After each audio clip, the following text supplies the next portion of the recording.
Welcome back to the Combat Sports Report. Today we are joined by a friend of the show. If you guys have been following us since the get-go, you got to know No Smoke. He's been with us. He's been our first interview, actually. So once again, our friend Tyler Stout. Tyler, how you doing today? Man, I'm good, brother. It's good to hear from you. This is my favorite place to come do an interview. I appreciate that, man. I appreciate that. So we've got a lot to get into here, but it's been a while since we've talked. So I mean, let's chat on the professional run here. I mean, last we spoke, you were under contract with Fury. You fought out that contract, had a stint in Denver. Now we're fighting for LFA. I mean, what's been happening, man? Talk me through it. Bro, it's been a wild ride already, man. I thought my amateur career was wild. This is a whole different level, dude. I'm telling you. Um, I mean, obviously if you look at my record, it's been a little up and down as if, consistency wise, but I've never lost two in a row. So I plan on holding my word up to that, bro. And hopefully I can win two in a row. You know what I'm saying? No, we got five pro fights in already, so we're looking at if we can put some consistency together, especially dealing with the LFA, dude. I mean, we're probably gonna get that call soon. So Yes, sir. yeah, That oh, excuse me, just a minute here. So that kind of brings me to my first question.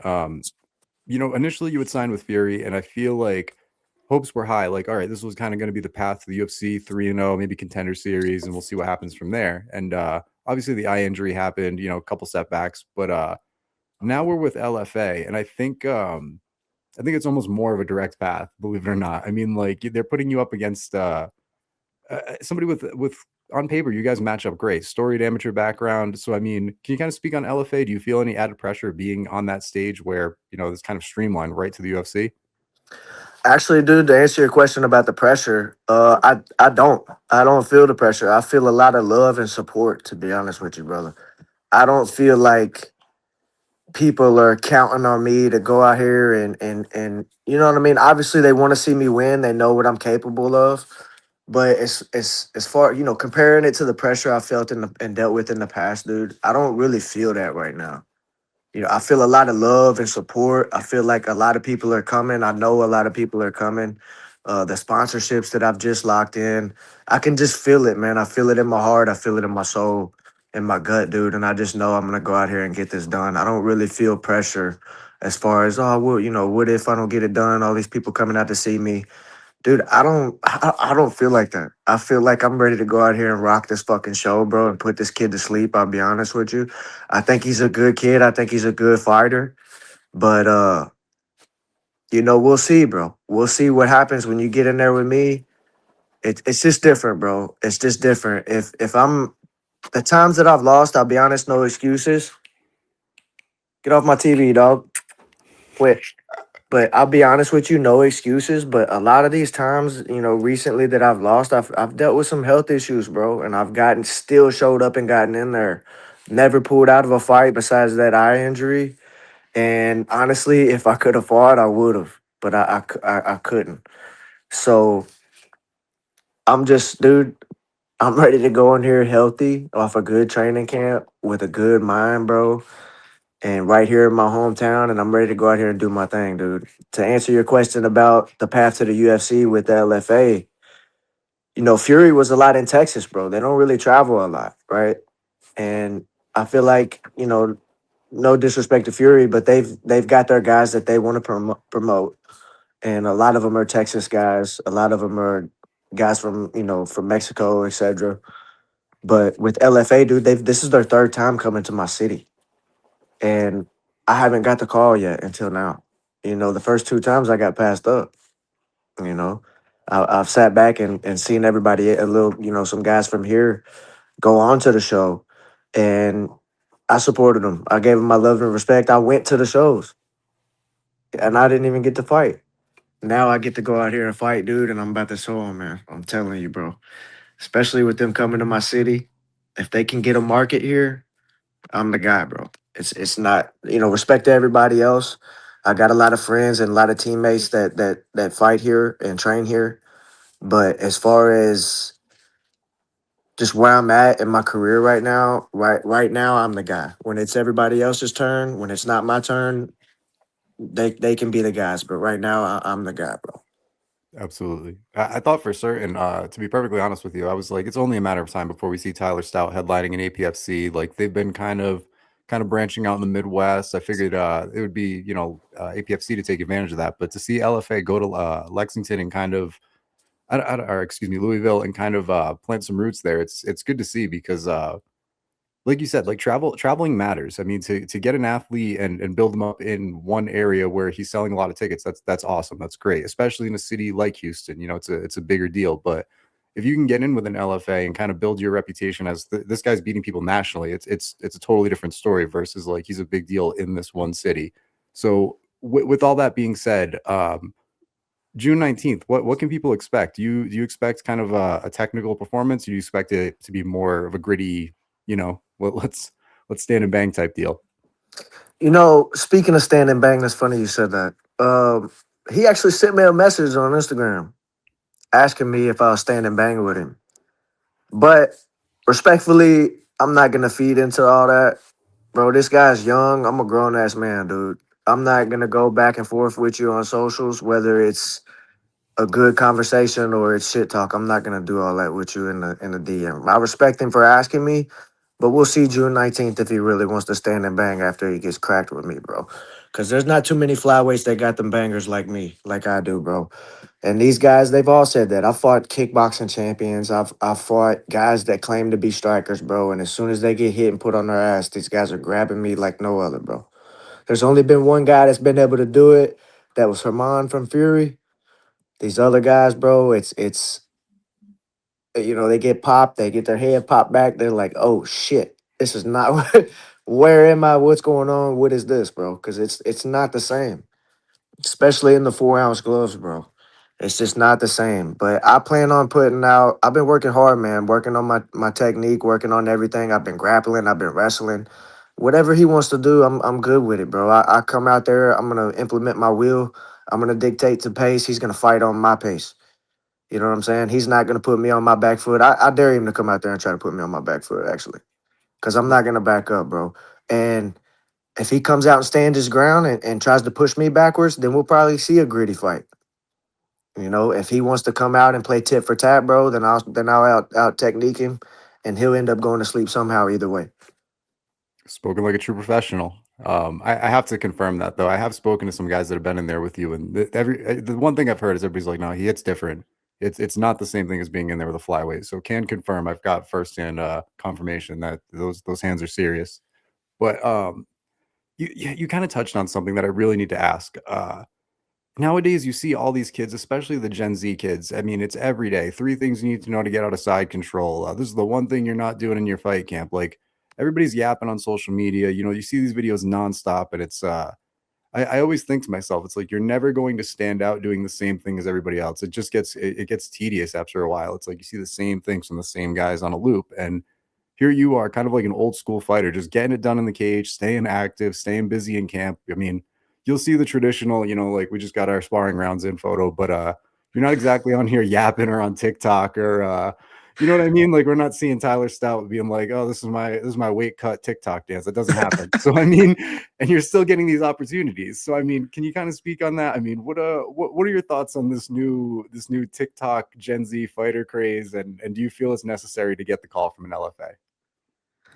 No, I don't. To be honest, I think the guys doing more of that type of stuff. Look, I respect it. I think it's cool. I mean, everybody likes attention and validation, right? They like to get that affirmation from people.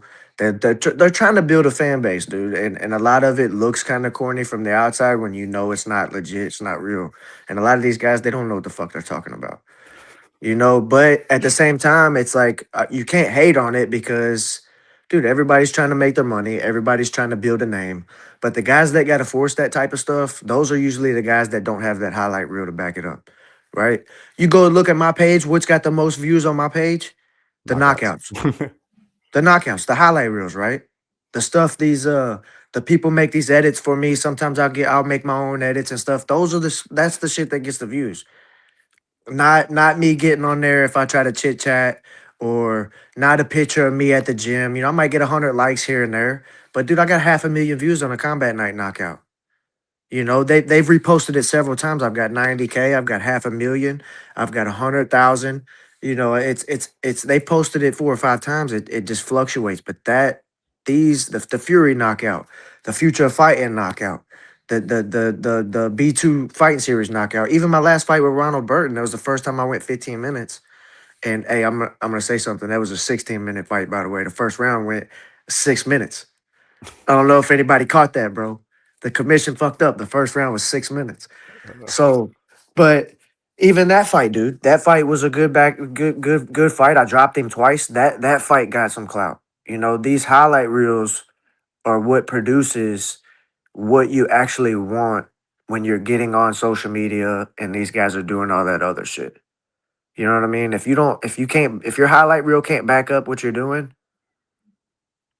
then I mean, whoever follows you, they follows you. But that's not gonna get you to the LFA. That's not gonna get you to the UFC. And even if it does, bro, you're gonna come across somebody like me, somebody like a Torian Cook, somebody like a Desmond Lewis, somebody like a Blake Alvey. You're gonna come across these guys, bro, that they don't play all that shit. Their highlight reels speak for themselves, bro, and they're gonna go in there and fuck you up if you're not ready, man. Yes, sir. I mean, my main thing is when I see guys that are still in their amateur run talking about like this is how you throw a hook. It's like, bro, nobody's coming to you for technique. I mean, just show that you banged out at a smoker. I mean, that's going to do more for you than that. And I mean, we've seen it too. We saw the Sage Northcuts. We saw the Mickey Galls. We saw the guys who got into the UFC and couldn't exactly cover the spread. So I mean, it's just you need both. You need both. It was just I'm just curious to see because a guy like you is like not playing that. Like you said, it's just combat night kind of posts your stuff for you, and the body of work speaks for itself. So that brings me to my next question. Obviously, the goal is the UFC, but let's play hypothetical here. If like one championship or somebody was to give you a call, is the goal to be a career fighter or is it to be a UFC champion? I guess where do your intentions lie in the next 3 to 5 years?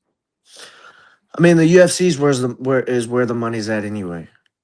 Let's be honest. Everybody clowns about fighter pay, and everybody's talking shit about fighter pay. But it's like, dude, if you don't have your own name outside of the UFC, like if you don't have your own your own high group of followers to where you can bring and sell, those promotions aren't going to pay you unless you can bring that money that they're going to pay you. The UFC, you can go. How many fighters you see in the UFC? Like nobody knows who these guys is sometimes. Like some guys might have 500 followers, bro. They don't really care about that shit.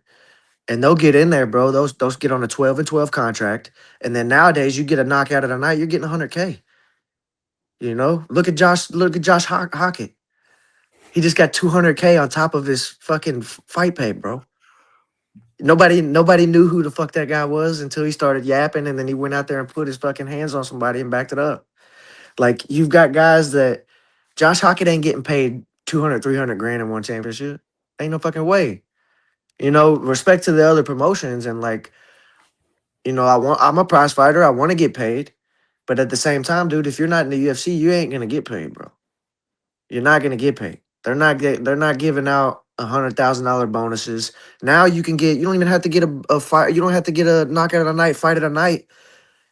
Even if you get a finish, you're getting an extra 25K now. It's like, yo, put me in there, bro. I needs that. I needs that. I needs that now. I got mouths to feed, man.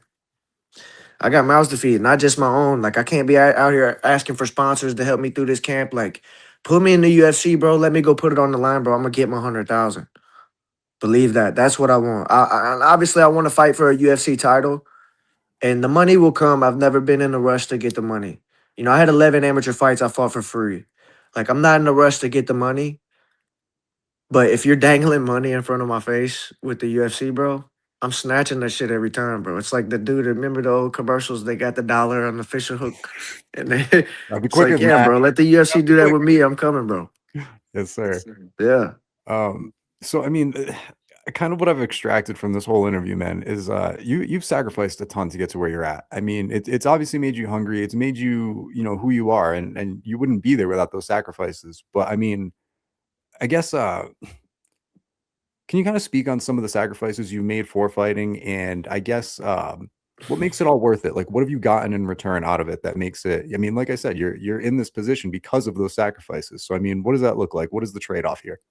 Brother, I'm actually really, really glad you asked me that question because people don't really ask questions like that, but you would be surprised how deep that question can hit a fighter, man.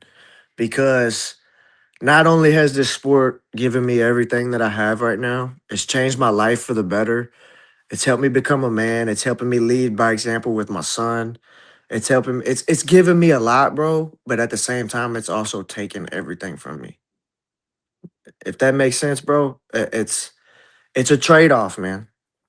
You know what I mean? But looking back on it, dude, like I wouldn't change anything about it. If I can go back in time, I wouldn't change nothing about it, bro. I'd do it all again. You know what I mean? Like, and I'm not gonna go too deep into detail as far as like some important things that this game has costed me. But at the same time, dude, it's brought me closer to my relationship with God and Jesus Christ. It's building my character, dude. It's brought me a lot of good people into my life, even though I've lost people.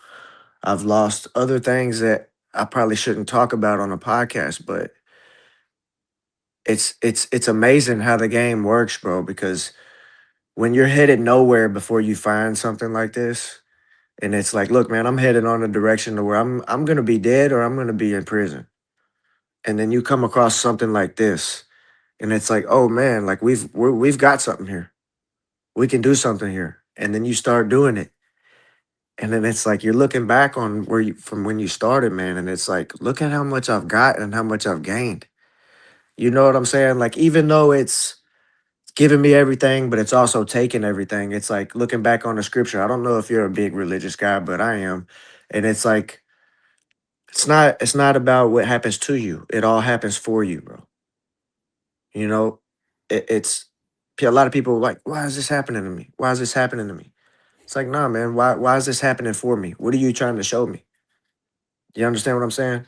Yes, sir. For And every it's season, like, there's a reason, right? yeah, bro. And I've always been the guy, dude. I've had so many ups and downs in my life, not even with the fight game.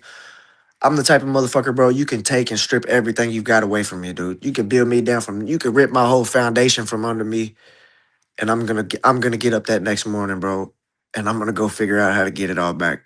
Because, like I told you, bro, I ain't never lost two in a row, and that ain't just with the fight game, dog. That's in life, brother. I'm trying to tell you. You can take everything from me. I'm gonna get it back 10 times better. I promise you. I guarantee you that. Yes, sir. I have one more heavy question for you, if you don't mind, and then we'll lighten it up a little Absolutely. bit. But you're a father, and I mean, I see you kind of setting an example. Like we see your son in the gym, we see the pictures of you guys, and I guess eventually, I mean, like you see those pictures and the TikToks everybody's posting. Like I'm doing this for 20% of my ticket sales and dad lore. So I guess what would you like people to say when they're talking to your son after your career's over? Like, hey, your dad no smoke. Like he was this, he was that. What do you want people to? I guess what would you like your legacy to be? What would you like to leave behind to your son? How would you like to be spoken to, and how would you like to be spoken about when your career's you know kind of on the back nine?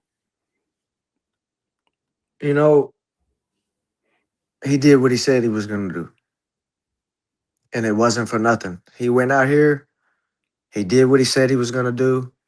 He did his best, and he showed up every day. And I want him to look back and because he's gonna remember this, bro. He's already starting to recognize. And when he gets older, he can go back and look all this stuff on social media himself on my pages. But not only did dad put in all this hard work, but my dad did all this hard work for fighting and still showed up for me every single day.